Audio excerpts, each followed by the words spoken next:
Selamünaleyküm yurttaşlar.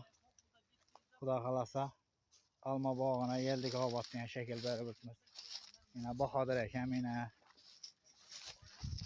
Xuda xalasa kayıtçıları boyuna şekil beri bitmez yine. Ayta arasılar şunun hizmetler gerek olsa yine Xuda xalasa. Mahsus kayıtçı yine. Şimdi şekil beri bitmez. Abatsa duruş batarafta Xuda xalasa. Yani şekil beri. Durdu gayını balıkxanası yanında yani. Onlardan birisi böyle yani maxsus kayıtçılarımız boyuna.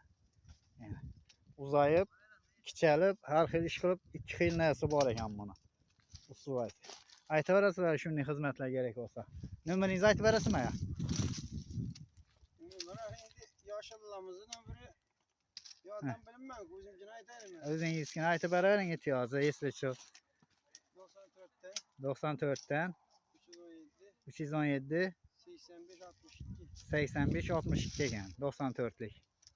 Yani şimdi hizmetler gerek olsa aytı verəsilər. Bu bağ kətdə bağ ekan. Şöyle iş başladık yine. Yine bir yandan şekil beri bürtmüz yine. Yine bula yine kırkılğanı ortaklar. Yine. Bu yine kırkılmağan. Yine karası öttüm bolayıp durttu bu yine. Kırkılmağın üzü bölünüp durttu yine. Yine kırkılğan.